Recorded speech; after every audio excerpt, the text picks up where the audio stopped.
Excellent. So I'm Yiu-Shing, and I manage the open data program at UK Power Networks. And you'll be pleased there are only 9 slides.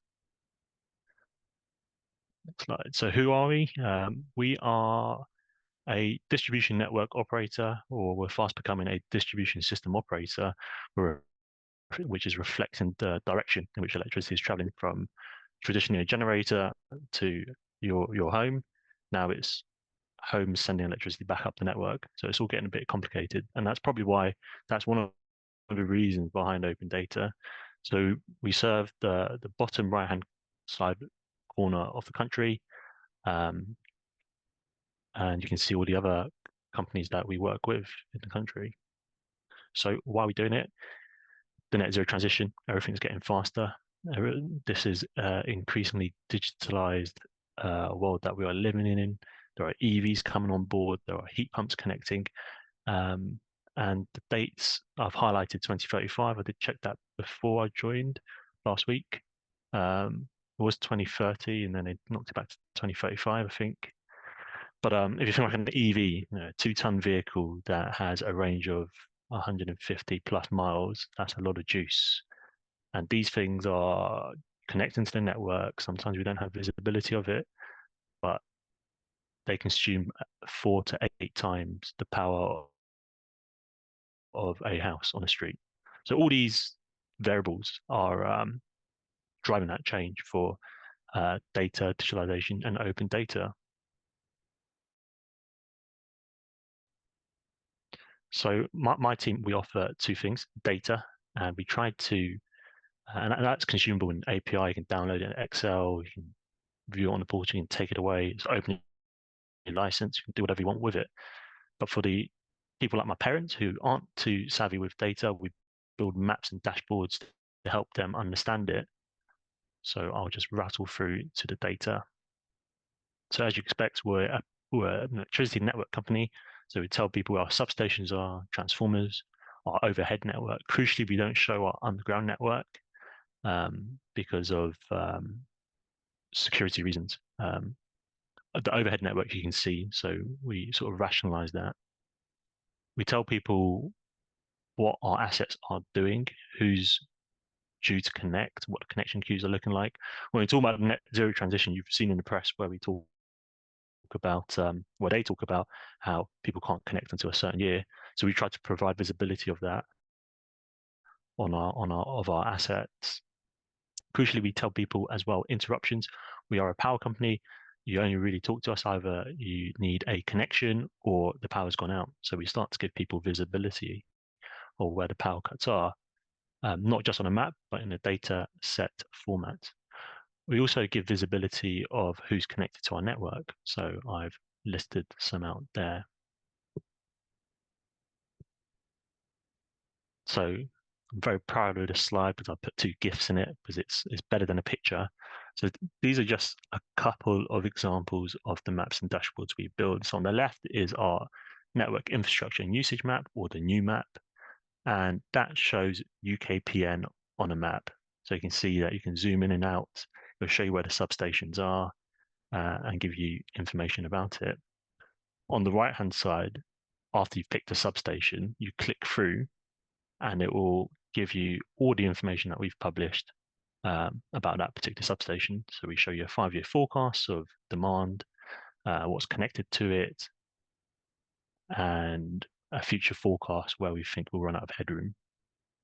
So very useful. Now onto the industry collaboration. I've had a quick look through the attendee list and I've spotted a few names I recognize. As I mentioned, we only cover about a quarter of the country. There are other network companies out there who manage the other networks. And we are all banded together to, the regulators given us a direction of open up data to help with net zero transition, and we're all doing that. We do collaborate through the Energy Networks Association, and there are various working groups. There's one for data and digitalization, and we're covering things like licensing and data triage. So I'll talk about licensing. There's no point you coming to me using for the data set, but I've told you you can't use it on a Tuesday. But you go to another company and they say you can't use it on a Wednesday. So the idea of licensing is that we all use the same license together. So you can go anywhere in the country and you know what your rights are and terms and conditions are with using that particular data set. Data triage is an interesting one. I will have a different risk tolerance and appetite compared to some of my colleagues. So we're trying to standardize on that as well. Next slide. This is it. It's a very quick presentation, 8 slides.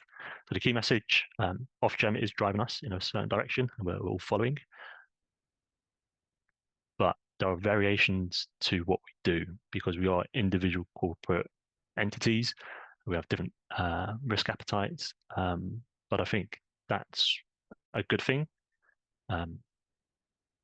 Different companies will do different things and we'll learn where people fail, but also where people succeed. So it encourages, I hope, fast learning. The open energy data space is very new. It is maturing. So each year is different. So we'll see what opportunities there are in the future. We're already getting really cool use cases of our data, and people are recognizing it's a key enabler of net zero. I'll give you one example of a use case. EV Energy are taking our live power cut data to tell people, their customers, when there's a power cut at home. So I don't know, Ed's got a Tesla. He gets a notification from EV Energy. No, he doesn't have a Tesla, not yet. And he'll say, Ed, don't go home to charge tonight because there's a power cut at home. But that's interesting because it's just UKPN that's done that. And then think about all the other networks in the country. You know, if they open up that data, EV Energy could have coverage across GB. I'll finish with a QR code on the bottom right. So if you want to have a look at our portal, where you can get all that data and those maps and dashboards that I flashed up. And that's me. Thanks very much, Yiu-Shing. Fascinating insight there. Lots of data being shared and insight into some of the challenges going on there. Melissa, I'd like to introduce Melissa from Northumbrian Water and the Stream Consortium. Thanks, Ed. So just a little bit about Northumbrian Water. If you're not familiar with it, it's one of the water companies in the UK. Operates in 2 regions, up in the northeast, as the name suggests, Northumbrian Water, and down in the southeast as Essex and Suffolk Water. It provides water and sewerage services to the Northumbrian Water, so the northeast, and water-only services down in Essex and Suffolk. But between those 2 companies, supplying 1.1 billion litres of water every day to both those areas, which, because we're in Olympic times, I thought I'd convert that into Olympic-sized swimming pools. So 440 Olympic swimming pools every day provided of water between those 3 areas. And then also allowed me to put a gratuitous photo of our Great British relay team there. So if you can just move the slide on. So I'm going to talk about what's happening in respect of open data in the water sector. And because this webinar is all about collaboration, I'm going to focus on the work of Stream. So Stream, as Ed sort of suggested earlier, is the collaboration between 16 of the major UK water companies, supported by 7 specialist partners, of which the Open Data Institute is a key part. But importantly, observed by 3 of the sector's regulators: the economic regulator Ofwat, its environmental regulator, the Environment Agency, and its consumer body, the Consumer Council for Water. So in total, there's about 100 passionate people involved in Stream, but passionate about doing what?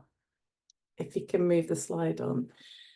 So Stream's vision together is to unlock the power of water data, the potential of water data to the benefit of customers, society, and the environment. And to do that, we're creating a data sharing infrastructure for the water sector. And by that, we mean community, data, process, and technology. And by creating that clear framework for sharing data in a consistent and efficient way, Stream's removing the barriers that have historically prevented water companies from opening and sharing data in the past. So it then enables the industry and its stakeholders to work together to deliver insights in the areas of most critical importance. So before I go on to talk more about the detail and history of Stream, I thought it'd be useful to just clarify the regulatory picture in relation to open data in the water sector. So currently, the Environmental Information Regulations from 2004 is the only real regulation in place requiring water companies to publish environmental related data, both reactively, i.e. on request, or proactively. However, that picture is changing, and last June, Ofwat, who's the sector's economic regulator, announced the intention to introduce a licence condition requiring the sector to open up more data, as we've seen happen in the energy sector. So we can expect to see that picture developing over the coming months. If we can just move on to the next slide. So if we go back to Stream, wait for the slide to load. Stream actually started back in spring of 2020, and that was before any talk of license conditions, which gives you some idea of the positive intention that was behind the movement. And so it wasn't driven as a result of a regulatory driver, but more on opportunity, the belief that open data presented an opportunity. And at that time, there was a small group of water companies who were actively exploring the potential of open data. And they came together, and critically, I suppose at that point, the group had a strong sense that open data was probably better done together than individually. And over time, as the group grew in number, as well as confidence that it was the right direction of travel, the group decided to submit a proposal into the Ofwat Water Breakthrough Challenge Fund, which is a strategic innovation fund in the water sector, to help drive things forward at pace. And at that point, that was really where Stream was officially had an identity of its own. So, very long story short, we secured funding for discovery and design in May 22. That work was completed between July and December of the same year. We then successfully secured further funding to bring Stream to life the following year. So that work started in August of last year, and by mid-December the same year, we had stood up a minimum viable product, or MVP, and had worked together to coordinate the release of some of the 3 basic data sets. And the point of running that minimum viable product was to test the process end to end, to understand where was the friction in the process, but also to really test what our users wanted from us in terms of a service and a front-end experience. So all that learning from the minimum viable product was incorporated into a second iteration of the framework and the platform, and that went live at the end of April this year. We can go on to the next slide. So we also, during this period of time, we continued to work together to release additional data. And if you go to www.streamwaterdata.co.uk today, you can see where we're at. So from what felt like a pretty slow start back between 2020 and 2022, once we'd got that funding in place, it enabled us to bring specialists on board and been able to move very quickly since then.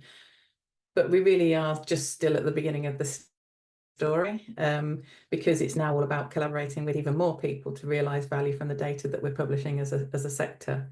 So it's not really so much about where we've been on Stream that matters, but where we go next. We can go on to the next slide, please. Before we go on to sort of the future and how we intend to generate value through collaboration, just a quick word on interoperability, because that's really part of the story which makes Stream perhaps a little bit different. Achieving interoperability is not something that happens by accident, as you probably all know. It has to happen as a deliberate act. And it's really key to unlocking as much value from the data as we can. So it's very much worth the effort focusing on this. Firstly, with 16 individual water companies signed up as members of Stream, we've created the necessary collaborative environment on which we can base the basis of interoperability. We've also established open lines of communication across other organisations and between sectors to make sure we're taking all of the opportunities we can to design in interoperability from the outset. So within the water sector, a bit like Yiu-Shing talked about in the energy sector, stream members have committed to standardise as far as possible to facilitate interoperability, and that includes how we publish data sets so that we all agree upon to publish data to a common schema and format. And that means for our users, you don't have to go 16 different places and find 16 different versions of notionally the same data. We've agreed to adopt a common metadata standard, so we all describe the data to humans and machines in the same way, using standard recognised terms and descriptions. And we all work together to create common supporting contextual information to accompany any of those data sets. And that also enabled us to be more efficient as a member group. So we're also in the process of establishing a common trust framework too. So there's codified governance, interoperability both within the sector and between sectors. And that's also critical to facilitating that smooth flow of data between different users and sectors. We share and document best practice and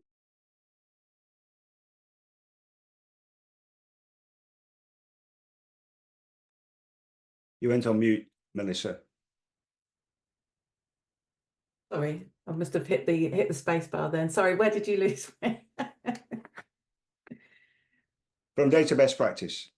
Okay, so we share and document data best practice, and that's underpinned by a strong community ethos and culture, where where members will give what they can and take what they need in terms of support for building that capability within each company and across the sector, and the basis of that being a rising tide lifts all boats. So by doing that, we're able to go further faster, but don't let that fool you into thinking that collaboration can't happen in a fully competitive market, because water companies still have to compete with each other through comparative performance incentives. But there is an advantage to both companies and users alike if we do collaborate on those consistent foundations for open data publication. What a company then chooses to do with that capability is where the competition comes in. So if we move on to the last slide. So as we mentioned earlier, the next chapter, excuse me, we're in the next chapter of Stream, or in the operational phase. And we've started to focus very much on delivering value by collaborating with our user community.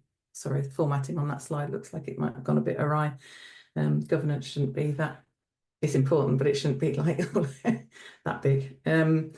This diagram does show 4 pillars that we use to retain a focus on the things that are important to enable value to be delivered. And objectives and key results are being set, agreed by the Stream Steering Group at the moment, supported by 2 advisory groups on what these objectives and key results should be for each of these pillars. So having cut our teeth late last year on publishing simple data sets, we now focus on using use cases as a reason to publish data. So we aim to publish with a purpose in mind. So we've got a number of ways we do that. So going back to the environmental information regulations, we use that as a clue historic requests as a clue to what people are interested in, what people want to do with sector data. But we also build and engage with the community of users to understand who is interested in the data, what ideas have they got about how value can be created. And we've recently published our use case backlog as an open data set itself on the Stream platform. And all of our registered community members can review and contribute to that, but everyone else can see it. So we capture use cases using a standard template, which captures the value hypothesis, the problem statement, the objective, who the stakeholders are, what the data we think might be needed, and any risks that we might know about at that stage. We also draw an ecosystem map using a template from the Open Data Institute of the different actors, how value is exchanged between those actors and the relationships between them. We then undertake a simple scoring mechanism and that helps to prioritise them relative to one another. And we use an advisory group, which is made up of sector representatives and non-sector representatives to help with that process, and ultimately make a recommendation to the steering group to schedule in and release data around that use case. Our preference then is to get to know people who want to generate value from our data so that we can support them to do so and understand how and where value is being created for our customers, society and the environment. Thanks very much, Melissa. Fantastic explanation of the Stream Consortium. Achieved so much in just a few years to go from a startup to where it is today. Thank you. So next, I'd like to welcome Tara. Tara from the ODI will explain about the ODI and some of the fundamental concepts underpinning open and shared data. So thank you, Tara. Go ahead. Thanks, Ed. And as Ed has mentioned, I'm Tara Lee. I'm a senior consultant at the ODI. So my role is around leading projects in a myriad of sectors, including utilities, helping organizations in their open data journeys. So I've been working quite extensively on some sector transformation projects and designing and leading projects aimed to improve the volume and value of open data and data innovation. So a little bit of an introduction to the ODI and what we do. We were set up 12 years ago by Sir Nigel Shadbolt, who's the principal of Jesus College, Oxford, and a professor in AI, and Sir Tim Berners-Lee, who was the founder of the World Wide Web, amongst other many, many achievements. And we're a non-profit, non-partisan institute. So we like to play an independent role in helping the world open up more data and get data to work for everyone. So our vision and our mission is, as you can see on the screen here, we want to create a world where data works for everyone, where corporate interests are balanced with individual rights, and where access to data is equitable and fair, and where data is being used responsibly and trustworthily. And to achieve this vision, we work towards building an open, trustworthy data ecosystem. And we work with almost everyone, I would say. So we work with organizations across the public, private, and third sectors and help leaders understand the value of data. And we provide research, consulting, and learning services that help organizations to improve their data practices. And we influence governments through our public policy work. And we convene organizations and provide safe spaces to think about data and how we can be better with data. And this is just a sample of the organizations that we've worked with around the world. As you can see, though, we work across a very broad landscape. So it includes governments, regulators, corporates, charities, as well as utilities. And this nice graphic here, it's not a GIF, so I can't compete with Yiu-Shing there, but hopefully it's enjoyable to look at. And this reflects our 5-year strategy, which we're into the second year of now. And as mentioned, we are mission driven with a vision of a world where data works for everyone. And our ambitions over this 5-year period include supporting the creation of strong data infrastructure to build healthy data ecosystems with open data as the foundation. We want to help build trust in data to create value and recognize the need for independent bodies in the ecosystem to enable this. We want to reduce harms that can occur through the use or restriction of data and embedding diversity, equity, inclusion in all that we do.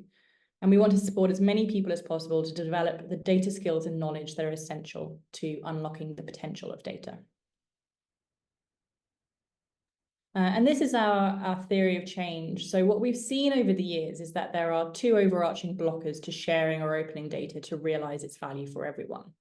There's a danger that unaddressed fears, which can arise from legitimate concerns, such as who has access to data and how it might be used, those prevent us from realizing its full benefits. So data might not be collected or used to the extent that it could be. Individuals might withdraw consent, which can lead to data that's biased and misleading. And we call this scenario the data wasteland, because we end up lacking the data that could support data users to flourish. And we think that data is an incredibly useful commodity and that we can all benefit when it's used well. So we advocate for and support putting in place practices that ensure the way that data is collected and used is trustworthy and just. So these can include building in ethical considerations to data collection, management, and use, ensuring that there's equity around who accesses, uses, and benefits from data, and engaging widely with people in organizations who are affected. There's also a danger that in some places organizations hoard data. They may use inappropriate business or funding models for data that limits the value that we as a society can get from it. And here value is concentrated in data monopolies, which increase inequality. We're more exposed to negative side effects, such as privacy and security risks. And we call this scenario the data oil field because data is treated like oil. Its value is only being realized by a few organizations, and there are negative side effects from its use that affect society as a whole. And we think the benefits of data should be felt more widely in societies and economies. We also think that organizations that hoard data are not going to be sustainable in the long term. So we advocate and support applying an open culture to the 3 pillars of how data is used within our economies. A data infrastructure that's open as possible, data literacy and capability for all, and open innovation. And there are 3 activities that create impact from data. So first of all, the stewarding of that data, collecting it, maintaining it, and sharing it. Then there's the creating information from that data, and that might be in the form of products and services, analyses, insights, or stories and visualizations, and then deciding what to do. So being informed by information from multiple sources along with experience and understanding. Each of these activities can be carried out by individuals, companies, communities, and governments. And we want those who steward data and those who create information from this data to act in ways that lead to the best social and economic outcomes for everyone. So in our theory of change, we call this goal the data farmland. And importantly, what I'm not suggesting is that we believe all data should be open. And I hope I'm not teaching anyone to suck eggs on this call, but by open, I mean data that anyone can access, use, and share. So we recognize that some data must remain closed for data protection or commercial sensitivities or national security, as Yiu-Shing was talking about with the underground infrastructure. An example might be your employment contracts. You only want those to be accessed by you and the company that you work for. And then in some cases, sharing data brings incredible value, but some restrictions might still need to apply. So a good example of this is medical data. I'm sure none of us want our personal medical details to be available for all to see, but we do want medical researchers to have the data they need to create those new diagnostic tools, treatments, and cures to help us if we fall ill. And we need to put data sharing agreements in place in those instances. We might need to do some work to the data to protect individuals from being identified. And there might need to be authentications or trusted research environments or some other mitigations that might be needed to share the data and allow it to be used securely by different parties. And then there's data that can be made open for anyone to access and use to create greater and new value from it. We encourage data holders and stewards to consider their data as presumed open. So that's to consider if there are any reasons it can't be made open or any adjustments that need to be made to it to ensure that it's safe and responsible to do so, rather than thinking the other way around where they consider why data should be made open. And our goal at the ODI is to support data holders to collect, maintain, and share data in a safe, responsible, and ethical way so that the data can work for everyone. And I will pass back to my colleague, Ed. Thanks very much, Tara. The data spectrum is such a great, relatively simple way of explaining how you don't need to share all your data and that you can pick and choose the data that's being shared. It's not obvious really to people that there's value to be generated from open and shared data. And I wanted to get the panelists to open the mics now, and I've got a couple of questions to kick us off there. I'll start with Melissa. What prompted you to start on the journey? I mentioned the regulators in my introduction, but were you already thinking about open data? Yeah, there was probably about 8 water companies at the time. So I was working in Anglian Water as head of data and digital services there at the time, and we were certainly exploring the value of open data because we've gone through a process of internally of enabling other people within the sort of democratizing effectively the job of data and analytics within the organization. So it was a job of many rather than a few, you know, and becoming a more of a core competency within the organization. And the next natural extension to that is like, well, what if we put our data in other people's hands who have additional skills and insight and experience that they can bring to these challenges? So we were certainly thinking along those lines. And then there was you know, Northumbrian Water brought the sort of the conversation together. But it was definitely kind of provoked from a position of there's a lot of opportunity potentially, particularly around innovation and collaborating with others to drive innovation through the data that we hold that drove us to kind of get together in the first place. Absolutely. Very good, very good. Yiu-Shing, was it a similar story in your organisation? Were you already thinking about open data before the regulator knocked on the door? Yeah, it's not fair for me to lay claim to any kudos because I joined the team. We formed the team in 2021, but the Energy Data Task Force had come out in 2019 with a series of guidance and recommendations for the energy sector. And I think my boss took that and decided to form a team, and then lo and behold, Ofgem, the regulator, sort of codified open data and its requirements. So that, and then we just sort of ran with it. We looked at who was publishing open energy data, spoke with them, we figured things out ourselves, and that was it. Very good, very good. And when in terms of internally in your organisation, we've got a question from the listeners here. How do you go on about sort of convincing the organisation that it's a good idea to share open data? Yiu-Shing, carry on. Yeah, it helps that the regulators told us to do it. That's always a big stick. But on the softer side, it's convincing people that, hey, you help me with your data. So you approach, I don't know, Tara owns a particular data set. She owns the system and we're trying to get the data out. But the regulator said we should consider it for publication. We might approach Tara and just convince her of the benefits of it. Instead of someone coming to bug her every day for the data, we'll tell Tara, hey, we can just publish it for you, automate it, and then no one will ever bug you again. So we try and convince people the benefits of opening up their particular data domains. I'm convinced, Yiu-Shing. Excellent. Melissa? I mean, it's similar in that respect in the water sector. Like mentioned, environment and information regulations requests, they are quite numerous and they can be quite laborious, and they might have common patterns to them. So a lot of people at the moment obviously are interested in wastewater data, so storm overflow data, that kind of thing. And so there's an efficiency angle. So that's useful to be able to go and have exactly that conversation Yiu-Shing just outlined there.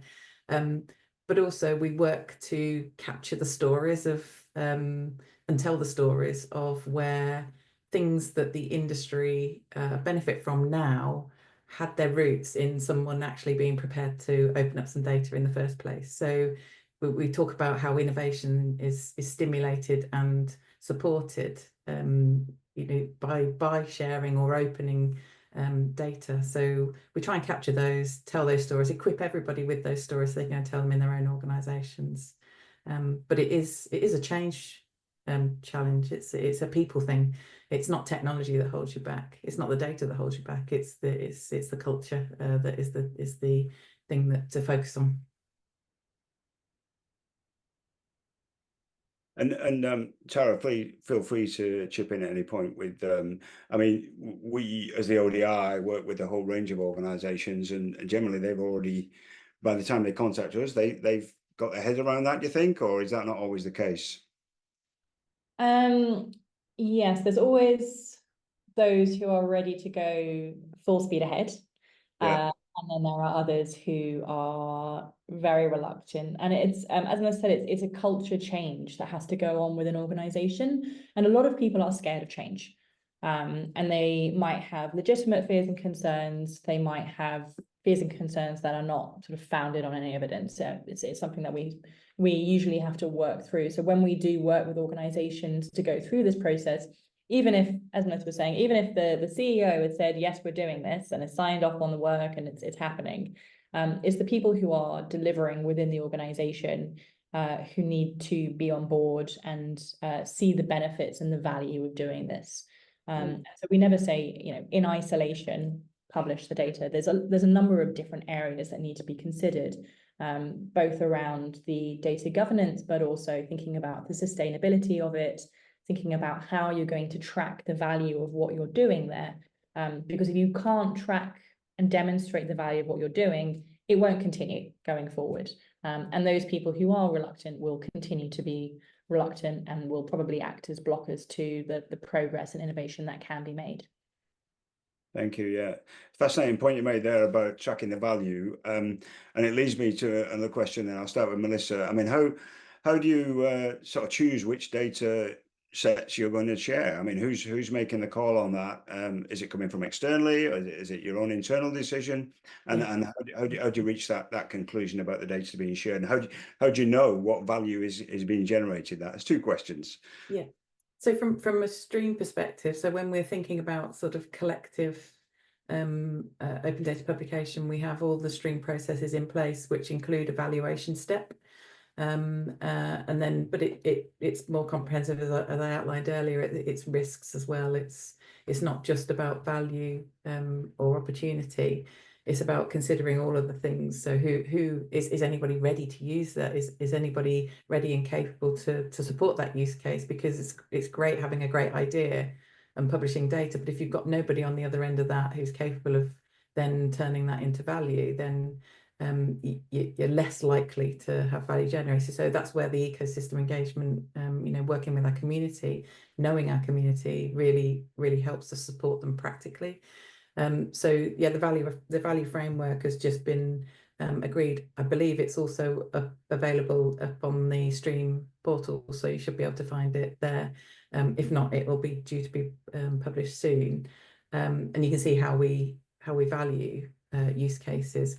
That goes through an advisory group, as I said, that's made up of internal sector representatives, but also external, more importantly, external advisors who give up their time, you know, freely, willingly to support what we're trying to do as an initiative.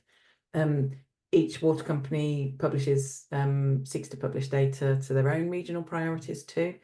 So it's not an either or, it's and they will have a value framework, which we're hoping will align in some kind of way, but we haven't mandated alignment to a single value framework because each company will value things slightly differently. And so we say, if you don't have anything, you can use the Stream one, but if you have your own, that's also fine. But there's a specific valuation step, and we're encouraging everybody to make their valuation methodology public so people can see how decisions are being made about what data we are around publishing and why. Very good, very good. Yiu-Shing, is it similar in your organization, similar approach? You know, so we approach data publication in three ways. A lot of regulated companies have mandated publications or data sets they have to release. So we target, there's a three-pronged approach. So the first prong is retrospective. We're just herding all the data sets we already published all over our website onto a central portal, tying it with an open data license so people know where they stand when they use that data. The second prong is the reactive element. We facilitate data requests inbound to our organization, and we risk assess those data sets that they want, and then we hopefully publish it. And then there's the proactive element where we think this data set might be useful for someone, and we'll go ahead and publish that. In terms of value, people aren't too forthcoming about what they do with the data, but we know it's helping with our connections activity. People can identify a substation that they're interested in connecting to, or an overhead line, and they can start to cost up. Okay, I'm 2 kilometers away from that particular line. It's going to cost me £10,000 per 100 meters, and they can start to build their business case for their connection activity. For UKPN, we're hoping that people are doing their homework before they come and talk to us. So we're saving time and money in terms of human resources to sort of streamline that connection process, but also to increase customer satisfaction. Can't imagine you being too happy if you spent time and money only for UKPN to say, no, you can't connect here, right? So value kind of manifests in that manner too. We do track how many people use our portal. And I think last month we had 9,000 users, and that number keeps growing. I remember when we first started, it was 1,000, 2,000. Makes my performance review quite easy. Just show the numbers going up. You're collecting the data. Very good. Tara, any thoughts from you on kind of outside of these organisations? How do in your experience, how do organisations prioritise, or are they starting with a particular use case in mind generally? Yes, I mean, usually, as we've sort of discussed, there's a reason why this is happening. It's not someone wakes up one day and decides, yeah, we're going to open some data. There's some value that they're hoping to gain from it, or they're being regulated to do it. But even if they're being regulated to do it, there's a reason behind that in terms of benefits to the sector, to society, to the environment, whatever it might be. So there's usually some direction that can be gleaned from the value that you're hoping to generate there. There's also, as Yiu-Shing's mentioned, before you publish data, you do have to risk assess it.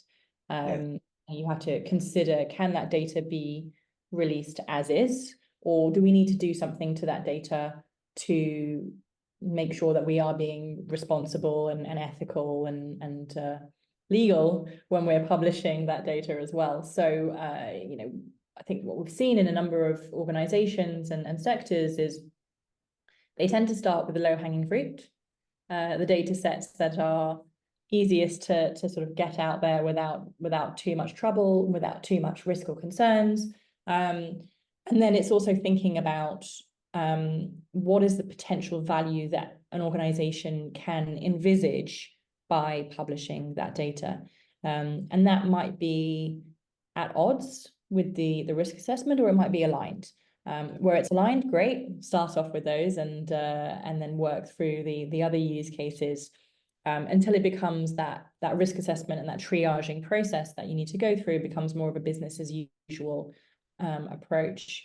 And a lot of organizations, they will get FOI requests or EIR requests to see that data, and that's often quite a good use case to consider in terms of what data do people want? What are they asking for? Can we provide that? Can we create additional benefits here? Or what are the challenges that we're trying to solve and we need other organizations' help to do that? When it comes to innovation, it's better to have that diverse range of thinking that comes from people from different expertise, different backgrounds to you, to help come up with ideas and solutions to challenges that you've probably been trying to tackle for years. And so I saw someone put something in the chat around corporate concerns around company competitive advantage. That was a question I was going to ask you, Tara. Yeah, but you address it, I think. Yeah, but it's about the sort of the benefits and the costs of doing this work. So there's a classic example from a few years ago now. I'm based in London, so apologies for the London specific example, but Transport for London opened up all of the transport timetable data. They could have created their own app. They could have charged people for that app.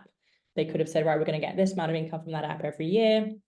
But they said, no, we're going to make that data open and new companies can come in and innovate with that data. And that's, to this day, I think, saving Transport for London between 70 and 90 million pounds a year in efficiencies and savings that they have made. So there are often more benefits commercially as well as sort of societal benefits to publishing that data than, if you think back to my slide, hoarding that data, treating it as oil, which is not what we want people to do. And we often find out, don't we, that the organization that's sharing the data is the one that benefits the most, because they're Yes. more likely to use that data set than anyone else, really. There's a lot of silos that go on within an organization. They don't always know what data they have themselves. Yeah. So yes, you're right. They're often the biggest beneficiaries of doing this. Great, thank you. I'm gonna take us back to the collaboration aspect then. I'm sort of keeping an eye on the questions. I think we've addressed quite a few of those. In terms of the collaboration aspect, I'll start with you, Melissa. What are the advantages you think of the water company working together on this compared to, say, working alone on open and shared data? What do you get from being part of that consortium? Well, I mean, there's a hell of a lot of efficiencies by doing it together. A lot of people, a lot of different companies have different levels of maturity in the different aspects of data publication. So some might have really strong data governance processes in place. Others might have good sort of data engineering practices in place and data architecture practices in place. And so actually by collaborating together, we're able to, as I go back to that statement about take what you need and give what you can, by adopting that philosophy as a group, we can get there further faster, because we are sharing what we know about preparing and publishing data, and that enables us to support each other in terms of building the capability as a sector, because if we can do that faster as a sector, we're likely to get more innovation into the sector, and that will benefit every company. So the competitive bit comes in what you do with that knowledge and insight once you've enabled it. So companies can choose to do something, or they can choose to not adopt something, or so that's really where it enables so much more innovation. And particularly when you're thinking about things which, say pollution events, actually, I mean, contrary to popular belief, there aren't actually that many sort of pollution events that happen enough to be able to do some sort of complex analytics on it. But if you can pull the data from a number of different organizations, you've got a bigger data set for which to play with, which then enables more complex analytics to be undertaken by either the sector itself or by third parties offering services and products into the sector. So there are many benefits to doing it together, but not least of all building the foundational capability level, the maturity level of the sector as a whole. We will do that quicker if we do it together. Yeah, great example there. Yiu-Shing, anything to add there? Yeah, definitely agree that collaboration gets us there, gets us to the destination quicker. For the energy sector, it's been interesting. We've all sort of Ofgem's come out and said, go do this, but we've all sort of run off in different directions to figure out what the best way is. But we might have gone in a 360 direction, scattergun approach. But I think there are fast learnings, fast lessons, and fast fails as well. But hopefully we are all coming back into the same direction. And on that collaboration slide, we are talking through our, as an industry, about stuff on licensing, data sets that we will or will not release, risks. We discussed the government. The government's given us direction as well. As open data matures, there's going to be an increasing focus on what can be shared openly and what has to be shared behind a door or a wall. So naturally, we're going to get more guardrails and guidance as maturity grows, and maybe new economic markets. One of the things that comes out from electricity data is sort of near real-time data, that people are taking that data to provide services for the electricity market. So electric vehicles being told not to charge during peak hours, but to charge at night time when no one's using the power network. Some economic benefits there. Brilliant. Brilliant. We're in our last 5 minutes. I think we've kind of addressed most of the questions we've got there, either directly or indirectly. What do you hope to see in the next 12 months to 18 months? If we were sitting here in a year's time, what do you hope to see, and what do you need to do to help you achieve that? I'll start again with Melissa, if that's okay. So I hope to have a whole raft of lovely use case stories to tell you about how value's been generated. We've got some exciting use cases coming up. So yeah, I'm looking forward to seeing those start to deliver value. Yeah, and it'd be great to see actually the stories coming from users of the data rather than you as the 100%. source of the data too. Yeah. Yeah. In fact, I was talking to the CEO of one company who's done exactly that this morning, just to say, you know, what did it mean for you? And if you were going to encourage people to publish data openly, what would you say to them? And what are the hard numbers? You know, what's the return on investment? How much did it cost for the company to publish that data? And what value is it actually generated to that company and to the sector as a whole? So yeah, yeah, I'm looking forward to doing more of that. Great. Tara, what's on your wish list in a year's time? Well, completely echo Melissa's wishes. I'm looking forward to seeing those use cases, that demonstration of value coming through, because that's the reward, really. Going through that. You know, these things take time to set up and get going, and putting in place, you know, infrastructure to do this work, especially when you're working as a collaboration, and sort of making that data interoperable with common standards and so on. So there's a lot of effort that goes on at the beginning, and the momentum can seem quite slow.